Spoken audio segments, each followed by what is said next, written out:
Aguante en la mañana de hoy. Buen día, Raúl, ¿cómo estás? Buen día, ¿qué tal? ¿Cómo están todos? 18 grados la temperatura y se nos pone fea. Empieza el frío, dijo.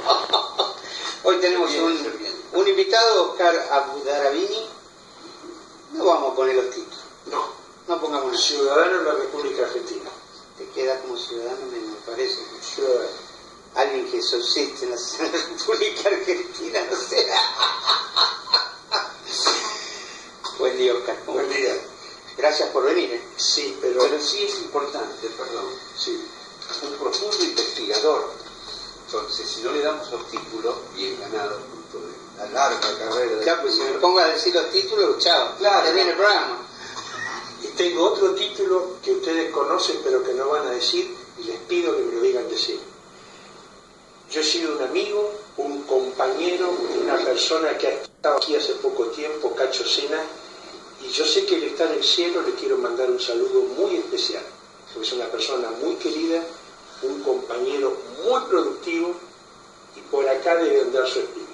Seguramente, porque gestionamos este programa mucho tiempo, en lo cual logramos una amistad muy grande con Cacho.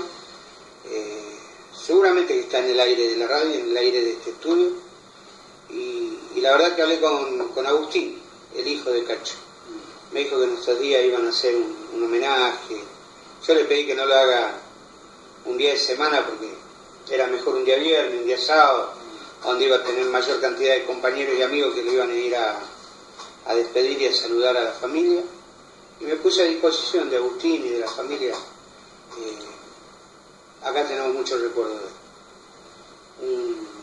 Un grande, Sí, un buen periodista, un buen comunicador, así que te agradezco que hayas traído, por favor, el nombre del amigo. por favor.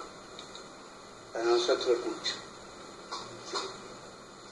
Sí, cuando venía me agarraba el recuerdo de encontrarnos y uno siempre esa tontería, ¿no? ¿Cómo puede ser que no echen el café? Pasaba ya por Victoria, bacán, aquí. Uno mira a ver si se hace el milagro de que aparezca esa imagen. Pero bueno, así. Se debe estar matando de risa arriba o acá. Seguramente está por acá, dando vueltas. Sí.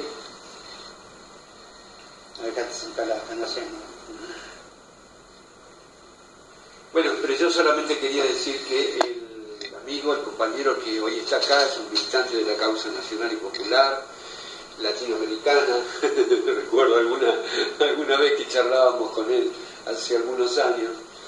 Y un profundo investigador de la cuestión psíquica, psiquiátrica, que es un experto, una persona de mucho estudio y un vasto conocedor de todos los problemas argentinos, nacionales y mundiales. Así que de todo esto le vamos a preguntar. De todos los temas. Vamos a arrancar un tema que me preocupa, porque últimamente que mezclan mucho el ni una menos con la violencia de género, con la violencia de aquí, la violencia de allá. Hay una realidad. Están violando y matando chicas cuanto más luz se pone sobre el tema. Así es. ¿Cómo lo justificamos a esto desde una de tus materias? A ver, yo opino que cuanto más visible lo están haciendo al tema, más chicas están perjudicadas. Esta es una de las paradojas. Y hay muchos que están señalando esto, que la forma de propagandizar el tema, que tiene un fin loable, educar a la población, visibilizar el drama, pero se teme, y esto lo están diciendo especialistas, colegas míos, periodistas de primer nivel, y hasta Moria Kazan lo ha dicho, que es una personalidad inteligente de la cultura, sí. En mi opinión. Sí. Inteligente y valiente. En principio quiero decirles que esta cuestión donde la forma de visibilizar el tema puede generar paradójicamente un agravamiento del mismo, está mejor estudiado en Estados Unidos por los asesinos solitarios. Usted sabe que en Estados Unidos, vuelta a vuelta, hace poco, un nuevo episodio. Sí, y si vos hacés historia, son muchos episodios. Michael Moore, un famoso cineasta, hizo una gran película, Bowling for Columbine, que tiene que ver con la presencia de chicos armados con armas de guerra en los colegios secundarios y en las universidades. Ellos tienen una larga lista de gente joven, de gente no tan joven, que aparentemente todos sin ninguna causa explicable, sin ningún estudio previo, de un día para otro, muy pertrechados militarmente, hacen un desastre. Entonces, este es un tema tabú entre nosotros. Si la forma de comunicar y propagandizar la cosa involuntariamente no agrava el tema. Entonces, la cuestión sería si pudiéramos explicar por qué y por qué las mejores conductas educativas con los niños y demás, ojo con la violencia con las nenas, por qué en algunos surte efecto y en otros al revés, los enardece y los enloquece y los enfurece. Yo quiero que distingamos, yo soy perito, predominantemente perito en lo penal, que distingamos algunas cosas básicas. Primero, hay violaciones sin homicidio y hay violaciones con homicidio. Las violaciones que a nosotros nos ponen muy mal como sociedad son las violaciones con homicidio. Entonces, todavía no tenemos claro por qué algunos violadores solamente violan y otros, aparte de violar, asesinan y asesinan de manera brutal. Vamos a hablar un poquito primero de violaciones. Hay dos grandes tipos de violaciones. Hay unas violaciones masivas, totalmente consentidas por el mundo, que es lo que se llama pedofilia o pederastía. Para la ley, si un adulto tiene relaciones sexuales con un menor de 12 años, sea el menor, niño o niña, para la ley argentina eso se llama violación. Entonces lo que nosotros sabemos es que en Argentina hay un comercio que en vez de llamarle violadores comerciales de niños y niñas, le llamamos pedófilos o pederastas. Pero ahí tenemos una magnitud muy grande de violaciones que no tienen investigación, que han tenido el juicio del cura Grassi, han tenido el juicio del psicólogo Corsi, de verdad, pero estos juicios han sido tocados como casos muy aislados. Y el debate nacional sobre la magnitud del comercio, la venta de niños y niñas, el debate pobre, pobre, pobre, pobre, pobre. ¿Sí? Entonces ahí tenemos violaciones que son masivas, son muchas, y no tenemos debate. Ese fenómeno de la violación se incrementa en los últimos tiempos. Sí, sí, y en eso sí podemos decir cómo se van haciendo las cosas. Yo voy a ir a 1000 kilómetros por hora para transmitirles a ustedes mi experiencia que empieza en 1973. Yo me voy a estudiar a Francia y en un viaje de estudios a Marruecos me ofrecen niños. En ese momento para mí era una cosa de una cultura bárbara. 1980 y pico, en San Pablo, en un hotel excelente, en un lugar de clase media alta, que vuelven a ofrecer niños. Entonces ya no es una cosa de los bárbaros, ya lo tengo en San Pablo, o sea, lugares paquetones. Durante muchos años el comercio de niños era un comercio importante en otros países más bárbaros que nosotros. Pero en los últimos 20 y pico de años empieza un comercio en nuestro país. Cuando le digo comercio, ahí se produce un salto cualitativo en la cantidad. ¿Qué quiere decir?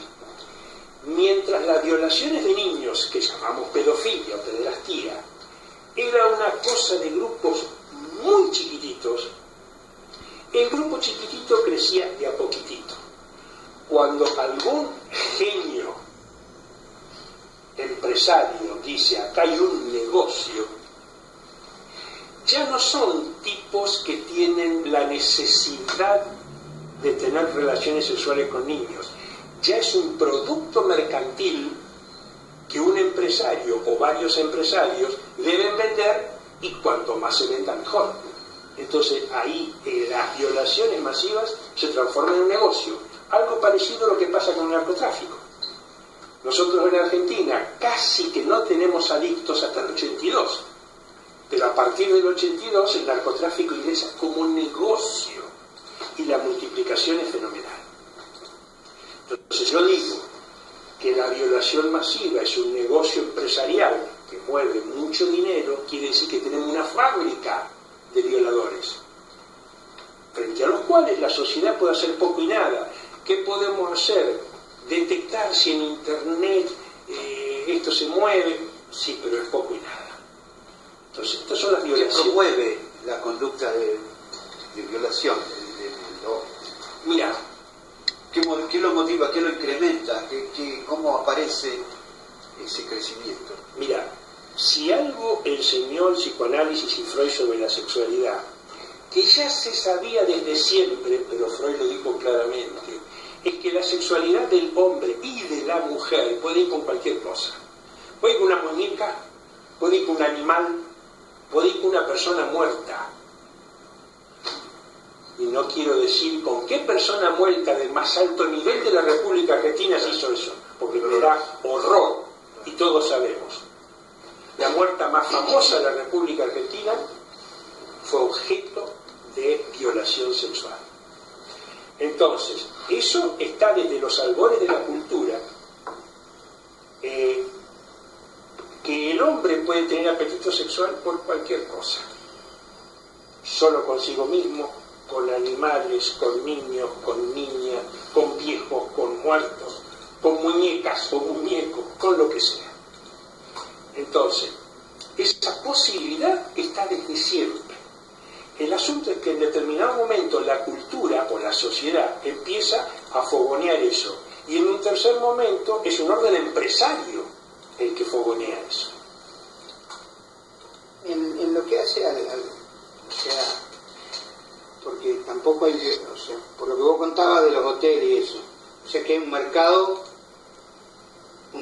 que se dedica a comercializar, no digo en Argentina, capaz que sí, Sí, también acá. también en Argentina, a comercializar Niños y niñas. niñas y niños Sí. en los hoteles, Sí, en todas partes. en todas partes.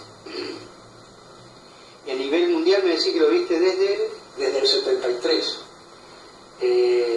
Hace poco leí que en México se había inaugurado un prostíbulo de niños y niñas, menores de 12. Si nosotros decimos prostíbulo, decimos algo muy aceptado por la cultura. y después nos horrorizamos cuando vemos los safaris. Argentinos con una gran presa nos horrorizan, Nos horroriza. pero no nos horrorizamos de argentinos con niñas y niños. Sí, no nos horrorizamos. Y cada vez se abona más mi pensamiento de que cuanto más visible está el tema, más violaciones hay y más muertos hay. Yo creo que hay que hacer un trabajo más profundo sobre el tema, Yo coincido más que visualizarlo tanto. no visualizarlo tontas y al ocaso.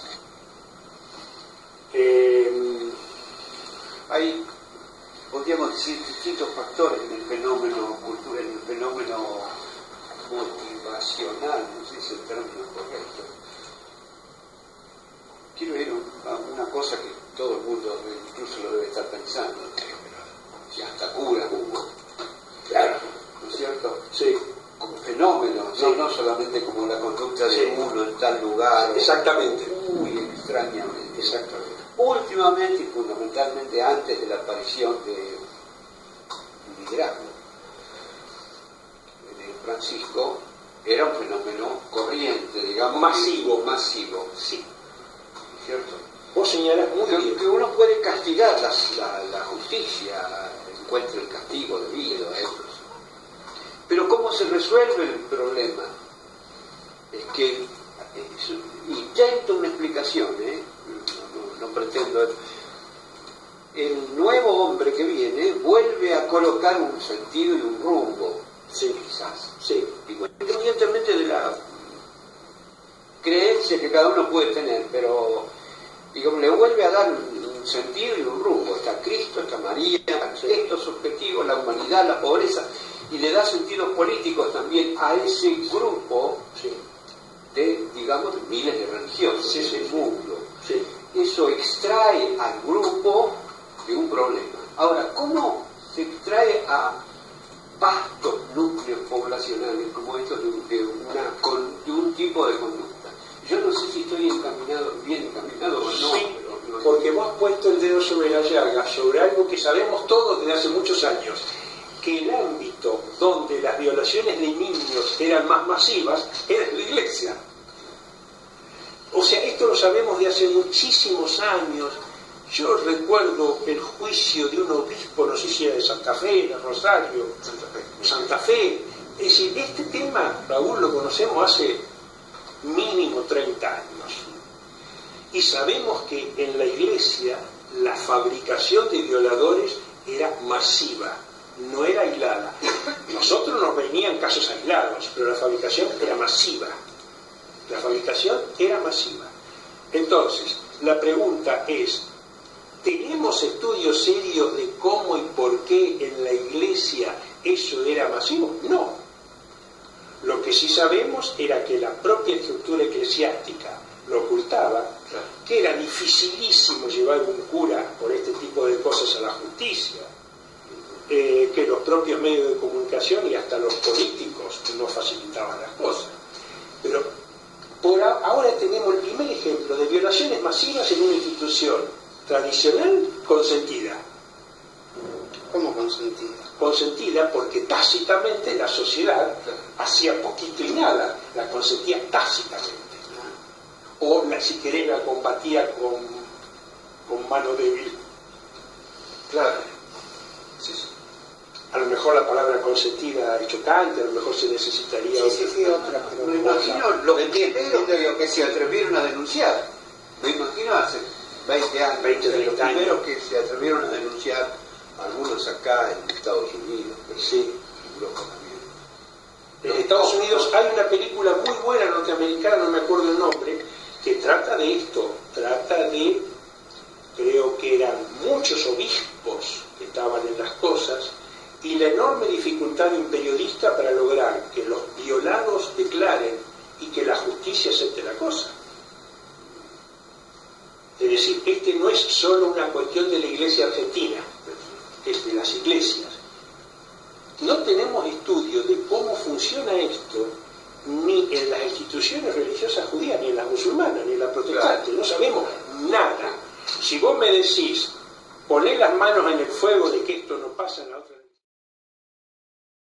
ni en las instituciones religiosas judías, ni en las musulmanas, ni en las protestantes, no sabemos nada. Si vos me decís, poné las manos en el fuego de que esto no pasa en las otras religiones, no, yo no tengo que hacer para las manos en el fuego. No tenemos ninguna investigación. Poco se sabe de las Fuerzas Armadas. Algunos hechos trascendieron de las Fuerzas Armadas de Estados Unidos. De acá no lo sabemos. Hubo otras cosas. Sí. No sabemos. No, se ocultan, se cierran, digamos. Sí. Pero yo lo que quería, lo que intentaba ir es, aparece este hombre, un liderazgo muy fuerte. Sí. Y lo vuelve a dar a ese núcleo humano un sentido y un rumbo. Sí. Social, político, sí. Incluso, además del religioso. Sí. Vuelvo a decir, independientemente de la fe de cada oyente o la fe de cada uno, ¿no? La tengo o no. Pero ahí hay un fenómeno, hay un núcleo humano, hay un núcleo sí. Que tiene una función que cumplir y que se encaminaba por otro lado. Aparece este liderazgo y vuelve a dar, yo no sé si esto está disminuyendo, da la impresión que la presión, la convocatoria a tener que caminar hacia un lugar, quita al hombre o a la mujer de esa debilidad. ¿Es así o no sé? En la medida en que no tenemos estudios, yo no te puedo decir qué es. Porque no tenemos estudios. ¿Qué pasa en las iglesias? Nosotros tenemos... El problema es que nosotros no tenemos estudios serios, la tenemos que mirar todo el tiempo de afuera. O sea, vos y yo y vos nos podemos imaginar qué le pasa a curas jóvenes que entran muy jovencitos a la iglesia, primero seminaristas, después curas, y que la iglesia les prohíbe todo ejercicio de su sexualidad. Y luego, por otro lado, ¿por qué estos curas predominantemente buscan canalizar su sexualidad con niños y no con niñas? Porque ellos tienen a su custodia de enseñanza espiritual niños y niñas. ¿Por qué? No lo sé. Es un hecho. ¿Por qué? Yo no lo sé. ¿Estudio? Yo no tengo ninguno.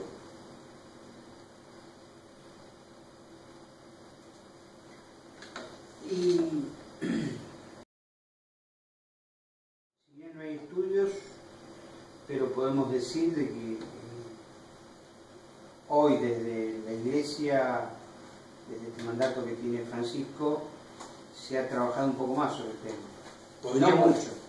Podríamos decir que Francisco lo mínimo que hizo es mandarles un mensaje a ellos y decirle: muchachos, ustedes han tenido impunidad del casi 100%. Conmigo, al menos no tanto.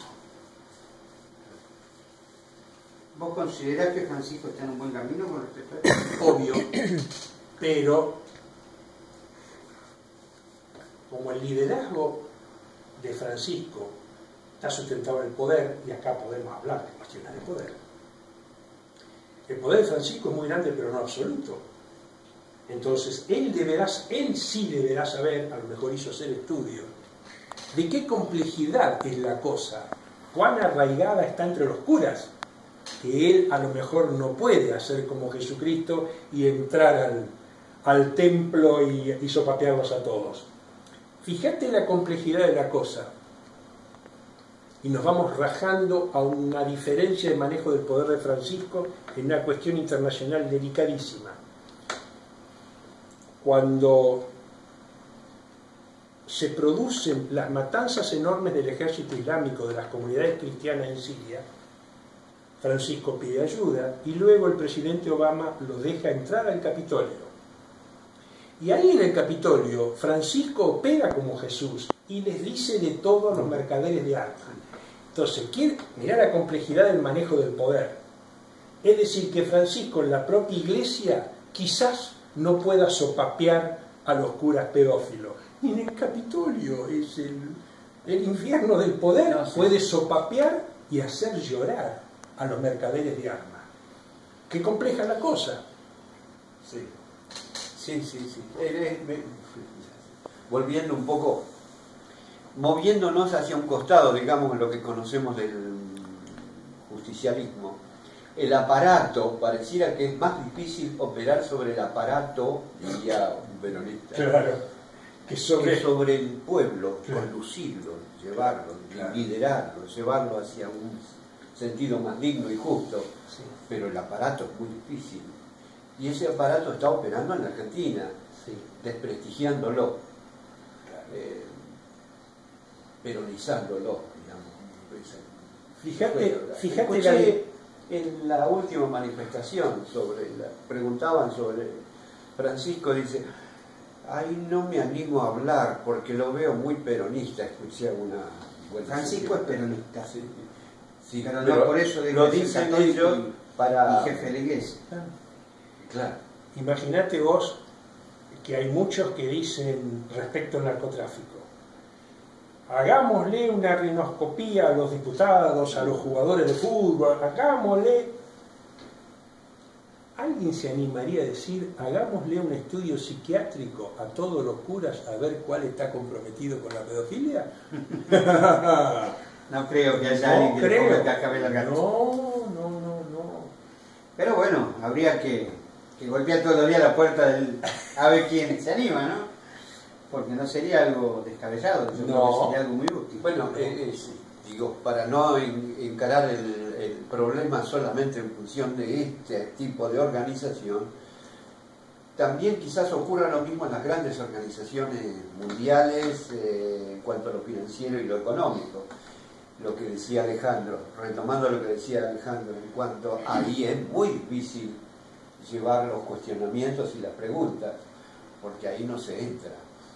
No. Claro, donde está el poder económico. Todas grandes organizaciones que tienen fuerte núcleo de concentración de poder, es muy difícil entrar, digamos. Sí. Hasta tanto no se consolide o se construya otra gran organización que estará en la imaginación de la gente, ¿no? Siempre va buscando, y cuantos más ricos son, menos posibilidades tiene de que no le falte algo. Entonces buscan ese algo que le faltan a través del dinero y exponen distintas situaciones, no solo ya en el plano de buscar menores, para satisfacciones no solo sexuales, sino de locuras de ellos. Con la plata lo pueden todo. Sí. Y son capaces de mover el mundo con un objetivo. Y a veces lo logran, a veces no. Sí. Por eso ves grandes empresarios que también se matan. Porque es como que no lograron llegar a lo que querían y el mundo les queda chico. No sé usted. A ver, sí. Ahora, por ahí, para que no cortemos la exposición que estabas haciendo, muy interesante sobre este fenómeno, sobre este problema, luego yo tenía otra cuestión, que es el otro fenómeno que aparece, que es la violencia masculina. Sí. Que también pareciera que se ha incrementado, Sí. sobre todo en las generaciones jóvenes. Mira, es otro tema.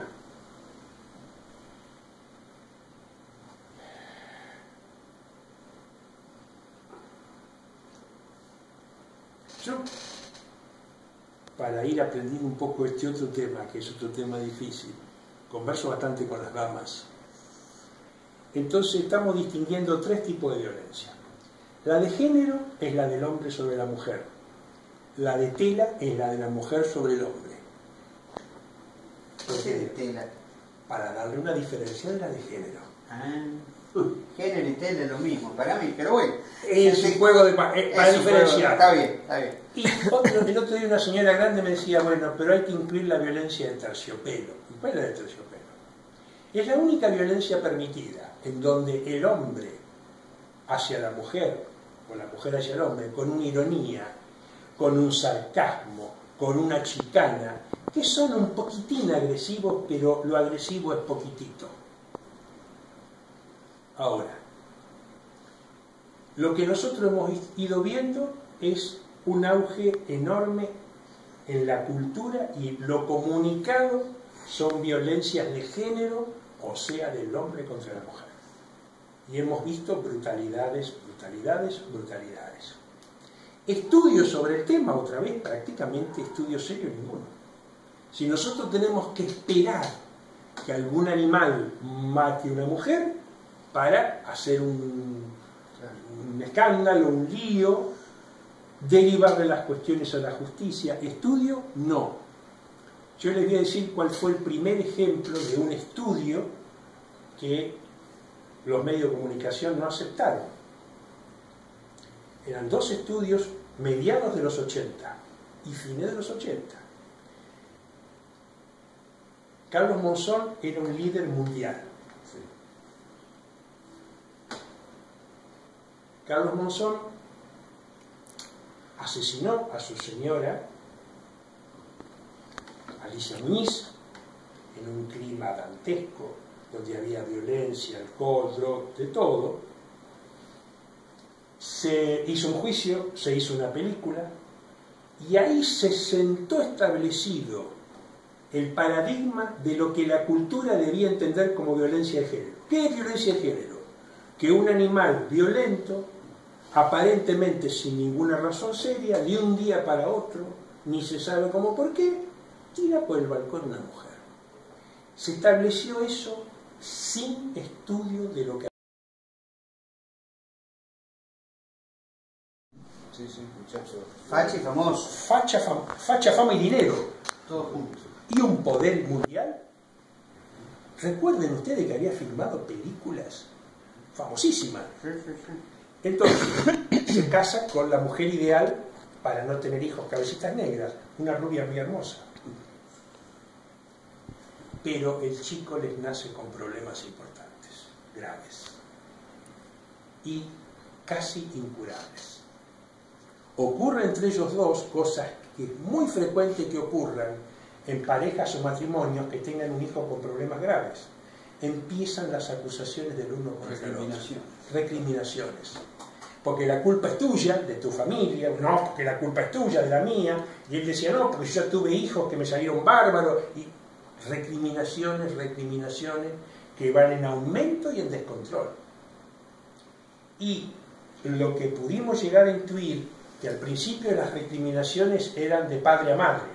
La culpa es tuya, como progenitores. Pero luego las recriminaciones iban tomando a la persona. Y él capaz que le decía, porque vos que te saqué del barro, ¿no será que eras una de miércoles? Y ella diciéndole, a mí me hacía gozar más que vos el último despensero de mi barriada. Entonces, agresiones cada vez más brutales entre los dos. En ese contexto de agresiones brutales se produjo un desenlace. Cuando tratamos de ir a los medios de comunicación y decirles, no podríamos mostrar que, te estoy hablando del 88, éramos muy ingenuotes diciendo a los medios de comunicación, che, mirá, nosotros como psiquiatras tenemos un estudio de casos que podría mostrar que la mató él, es verdad, que un animal es verdad, pero que pasó algo en él para transformarlo de un abofeteador en un asesino. Él no era un asesino.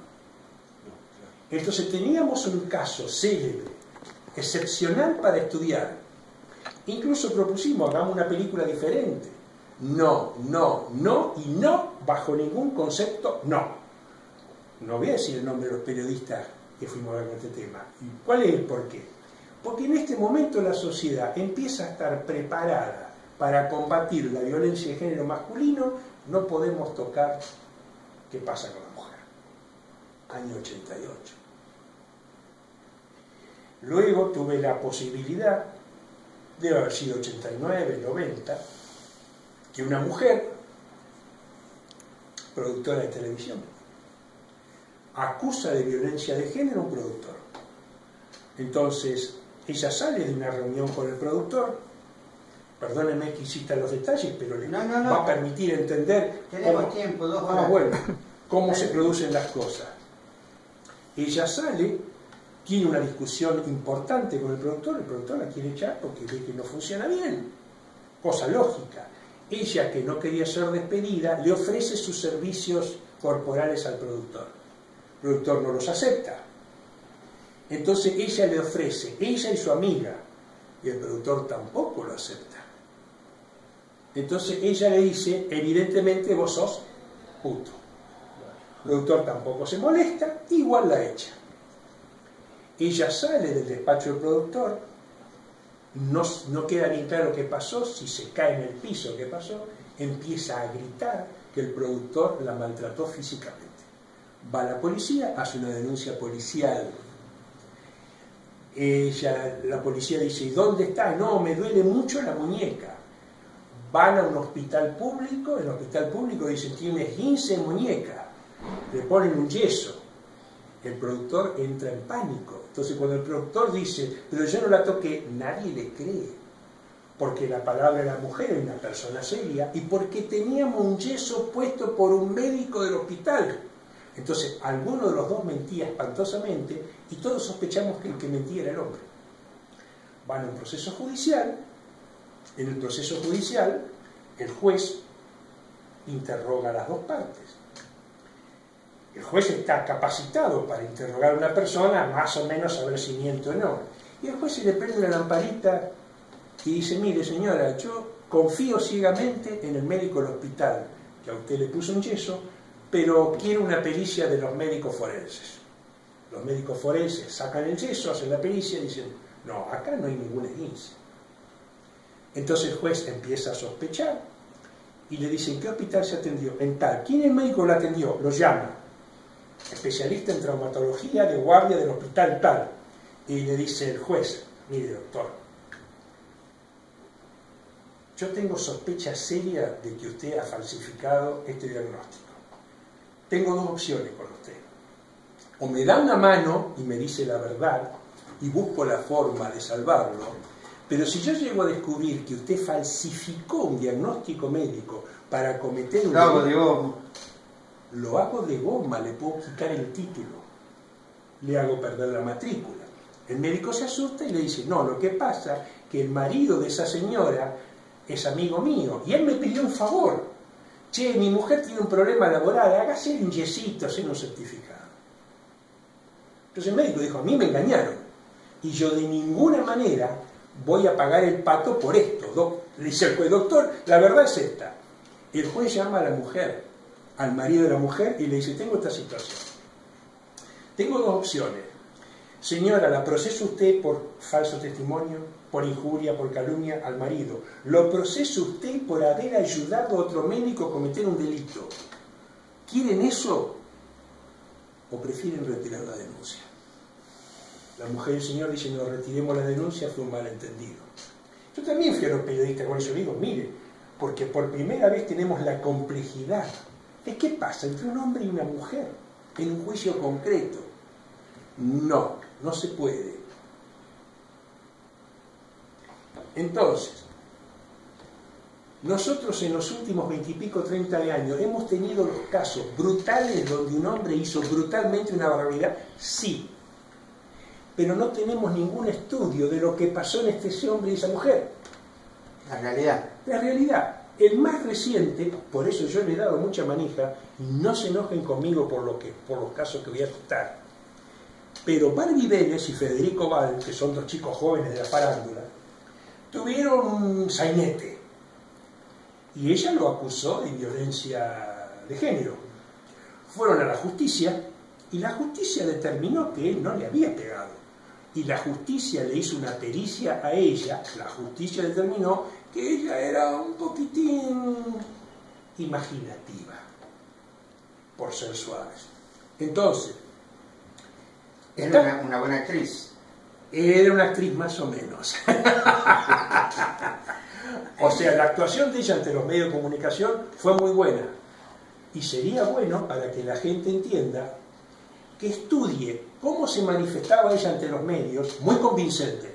Pero además, si vos me mostrás a mí una hermosa y dulce muchachita, bellísima, hablarme de que otro animal la golpeaba, y vos lo ves al otro con que es medio pelafustangón, yo le creía a ella. A priori, porque en los medios de comunicación, según cómo te presenten las cosas, vos a priori le crees... Sos lobo, sos cordero. Sos lobo, sos cordero.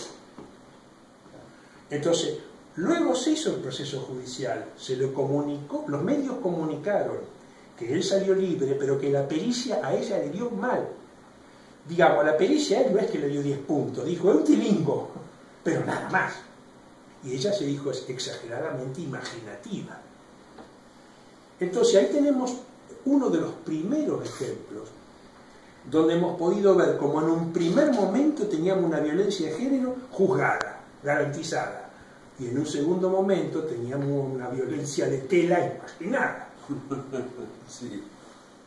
Luego hubo otra cosa muy importante que se la debemos, y espero que no rompan la amistad conmigo, con otro personaje de la farándula. Hubo otro personaje de la farándula, es un director famoso de teatro, no sé si se llama Muscardi o algo por el estilo, que dijo... Muscari. ¿Cómo? Muscari. Muscari. Ese personaje de la farándula dijo que un día él había hecho una fiesta, la había invitado a Barbie Vélez, y Barbie Vélez, medio públicamente, había dicho de Federico Val que era un judío de M. Es decir, no estamos acostumbrados a que una hermosísima muchacha tenga ese tipo de epítetos racistas que a un hombre de religión judía o de familia judía puede ser muy humillante, muy denigratorio. Es decir, que un hombre le diga a una mujer un insulto humillante es jorobado. Y este sería el ejemplo donde una mujer le puede decir a un hombre un insulto muy jorobado. Entonces, no pasa nada. Si la mujer hace el insulto no pasa nada. Si la mujer hace el piropo tampoco pasa nada. bueno, en este caso no pasó nada, pero la ventaja de ese señor Muscari es que nos permitió saber qué tipo de comunicaciones verbales tenía ella. Claro.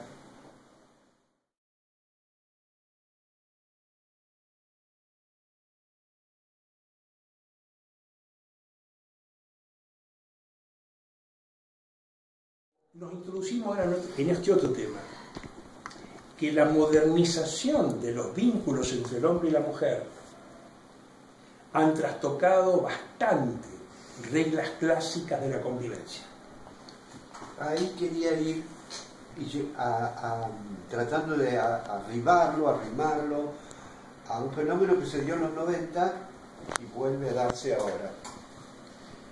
Modernización, manontropo. Manontropo. Porque subsisten la admiración de la niña, de la muchacha, por el muchacho con quien entabla una relación y rápidamente se establecen ir a vivir juntos. Pero en medio de estas situaciones económicas, políticas y económicas, el neoliberalismo y demás, es muy probable que se pierda el trabajo. Y al perder el trabajo, sobre todo el varón, manontropo, Sí. es muy moderno, Sí. pero el tipo no se banca hacer, no tener trabajo. No. Todo decae. Sí. También sus funciones Sí. sexuales. Le cuesta mantener sus sí. relaciones sexuales. Sí. Le cuesta traer un mango a casa. Sí. Le cuesta saber de dónde. Le cuesta saber a dónde voy. Sí. Sus relaciones a lo mejor con sus mayores están quebradas. Sí. Y eso lleva en algún momento a los dos fenómenos que tú también pintabas, que es la tela y la de género. La tela es, vos viejo, yo te banco, sí, pero No, viejo, ni funcionás. no funciona, no Lo traes mismo. un pago a casa, no te levantás para ir a buscar trabajo y protestas, digamos, y el otro empieza un marco de violencia que se dio, recuerdo perfectamente en los 90, y estimo que en este retroceso generalizado que el país sufre en términos de trabajos sociales, debe estar dándose. Y quiero ir a la otra cuestión. El Estado, el poder político, no hace estudios, no manda a estudiar a las universidades, institutos, investigadores, a ver qué está pasando en su propia sociedad. Mirá, Raúl, yo creo que has puesto otra vez el dedo sobre la llaga, sobre una causa seria, comprobable, concreta y perceptible de qué estado de cosas hay para tener violencia de género y violencia de tela. Entonces, entre la liberación de la vida sexual de la mujer, que el hombre por ahí no se banca, entre el mayor poder de la mujer, que el hombre tampoco se banca, entre que en una pareja joven o en un matrimonio el tipo se quede sin laburo y la que pare la olla sea la mujer. Entonces, estamos en un contexto social, el nuestro en la Argentina, donde esto, o sea, este caldo gordo para las violencias de género y de tela, estamos con un fenómeno social que esto está agarrando a las parejas jóvenes, a las medianas, incluso a las grandes. Incluso a las grandes. Y ahí sí yo tengo experiencia. No tengo un estudio sociológico, pero tengo experiencia de casos concretos donde